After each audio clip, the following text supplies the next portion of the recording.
ಯೋಗಿಯಂತಹ CM ಎಂ ಇದ್ದಂತಹ ಯು ಪಿಯಲ್ಲಿ, ಮಹಾರಾಷ್ಟ್ರದಲ್ಲಿ B J P is not done a good ರಿಸಲ್ಟಲ್ಲಿ ನೋಡಿದರೆ ನೀವು ಪರ್ಫಾರ್ಮೆನ್ಸ್. ಬಟ್ ಕರ್ನಾಟಕದಲ್ಲಿ ಲೈಕ್ ಯು ಸೆಟ್ 65ಕ್ಕೆ ಬಂದರೂ ಕೂಡ ಸಿದ್ದರಾಮಯ್ಯ, ಡಿ ಕೆ ಶಿವಕುಮಾರ್ ಗ್ಯಾರಂಟಿಗಳ ಬಗ್ಗೆ, ಅದರ ಮಧ್ಯೆನೂ ನಿಮಗೆ ಇನ್ನೂ ಪಾರ್ಟಿ ಒಳಗಡೆನೂ ಸ್ವಲ್ಪ ಅಡೆತಡೆಗಳು ಇದ್ದಿದ್ದಂತೂ ಸತ್ಯ. ಇವತ್ತು ನಾವು ಅದು ಒಪ್ಪಬೇಕಾಗ್ತದೆ. ಅದರ ಮಧ್ಯೆನೂ ಕೂಡ ನೀವು getting that seat, I think it's a great achievement. Congratulation on that. Thank you.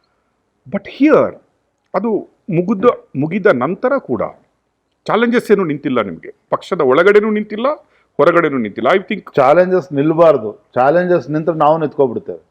ಸವಾಲುಗಳು ಬರ್ತಾ ಇರಬೇಕು, ಸವಾಲುಗಳು ಎದುರಿಸ್ತಾ ಇರಬೇಕು, ಸವಾಲುಗಳನ್ನು ಮೆಟ್ಟಂತೂ ಮುಂದೆ ನುಗ್ತಾ ಇರಬೇಕು. ಅವಾಗೇ ನಾವು ಯಶಸ್ವಿಯಾಗಿ ಮುನ್ನುಗ್ಗೋದಕ್ಕೆ ಸಾಧ್ಯ. ವಿಜೇಂದ್ರ ಅವರು ಈಗ ನೋಡಿದರೆ ಎ ಕಂಪ್ಲೀಟ್ ಪ್ಯಾಕೇಜ್ ಅಂತ ಅನಿಸ್ಬೇಕಾದ್ರೆ ಆ ಅಗ್ರೆಸಿವ್ನೆಸ್ಸು ಸ್ವಲ್ಪ ಕಡಿಮೆ ಆಗಿದೆ. ಸಮತೋಲನದ ಮಾತುಗಳನ್ನು ಆಡ್ತಾ ಇದ್ದೀರಿ. ಮತ್ತು ಇನ್ನೊಂದು ಅಂದರೆ ನೀವು ತಂದೆಯ ನೆರಳಿನಿಂದ ಹೊರಗಡೆ ಬಂದು ವಿಜೇಂದ್ರ ಅವರು ಕೆಲಸ ಮಾಡಲಿಕ್ಕೆ ಶುರು ಮಾಡಿದ್ದಾರೆ. ತಂದೆ ಹೆಸರನ್ನೇ ಯೂಸ್ ಮಾಡಿಕೊಂಡು ವಿಜೇಂದ್ರ ಅವರು ಎಷ್ಟು ದಿನ ಬೆಳೀತಾರೆ ಅನ್ನುವ ಮಾತಿತ್ತು ಎಲ್ಲ ಕಡೆ, ಪಾರ್ಟಿ ಒಳಗಡೆ ಹೊರಗಡೆ ಎಲ್ಲ ಕಡೆನೂ ಇತ್ತು. ಬಟ್ ಈ ಒಂದು ವರ್ಷದಲ್ಲಿ ನೋಡ್ತಾ ಬಂದಾಗ ವಿಜೇಂದ್ರರವರು ಇಂಡಿವಿಜುವಲ್ ಆಗಿ ಬೆಳೀತಾ ಇದ್ದಾರೆ, ಯಡಿಯೂರಪ್ಪನವರ ನೆರಳಿಂದ ಹೊರಗಡೆ ಬರ್ತಾ ಇದ್ದಾರೆ ಅಂತ ಹೇಳಿ ಏನು ಹೇಳ್ತೀರಿ ಅದಕ್ಕೆ? ಯಡಿಯೂರಪ್ಪನವ್ರ ಮಗ, ನನಗದು ಹೆಮ್ಮೆ ಇದೆ.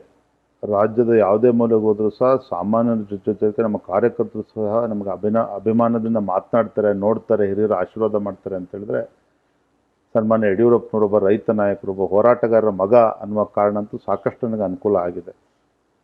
ಆದರೆ ಇವತ್ತೇನು ಜನ ನನಗೆ ಒಳ್ಳೆ ರೀತಿಯಲ್ಲಿ ನೋಡ್ತಾ ಇದ್ದಾರೆ ಯಡಿಯೂರಪ್ಪವ್ರ ಮಗ ಅನ್ನೋ ಕಾರಣಕ್ಕೆ, ಇಂಥ ಸಂದರ್ಭದ ಸಂಘಟನೆ ನನಗೆ ಇಷ್ಟು ಒಳ್ಳೆ ಅವಕಾಶ ಸಿಕ್ಕಾಗ ಯಡಿಯೂರಪ್ಪನವರ ಮಗ ಅಂತಕ್ಕಂಥ ಒಂದು ಹೆಸರು ಮತ್ತು ಸಂಘಟನೆ ಕೊಟ್ಟಿರ್ತಕ್ಕಂಥ ಜವಾಬ್ದಾರಿ ಇವೆರಡನ್ನೂ ತೆಗೆದುಕೊಂಡು ಇವತ್ತು ಕಾರ್ಯಕರ್ತರ ಮಧ್ಯೆ ನಮ್ಮ ಕೆಲಸ ಮಾಡಬೇಕಾಗಿದೆ.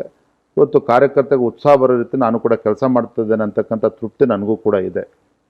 ಆದರೆ ಒಂದು ಸತ್ಯ, ಒಂದು ರಾಜಕೀಯ ಪಕ್ಷ, ಇಷ್ಟು ದೊಡ್ಡ ಒಂದು ಆಡಳಿತ ಪಕ್ಷ ಇದ್ದಾಗ ಸವಾಲುಗಳು ಬರ್ತದೆ, ಸವಾಲುಗಳು ಎದುರಿಸ್ಬೇಕಾಗ್ತದೆ.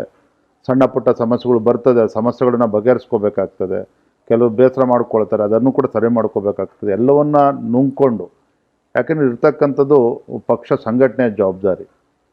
ಪಕ್ಷದ ಸಂಘಟನೆ ಜವಾಬ್ದಾರಿ ಹೊತ್ತಂತವ್ರಿಗೆ ಸಮಾಧಾನವೂ ಕೂಡ ಇರಬೇಕಾಗ್ತದೆ.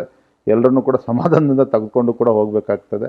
ಅದನ್ನು ಮಾಡ್ತಾ ಇದ್ದೇನೆ, ಮುಂದೆ ಇನ್ನೂ ಕೂಡ ಯಶಸ್ವಿಯಾಗಿ ಮಾಡ್ತೇನೆ ಅನ್ನೋ ಸಂಪೂರ್ಣ ಅಚಲವಾಗಿರ್ತಕ್ಕಂಥ ವಿಶ್ವಾಸ ಕೂಡ ನನ್ನಲ್ಲಿದೆ.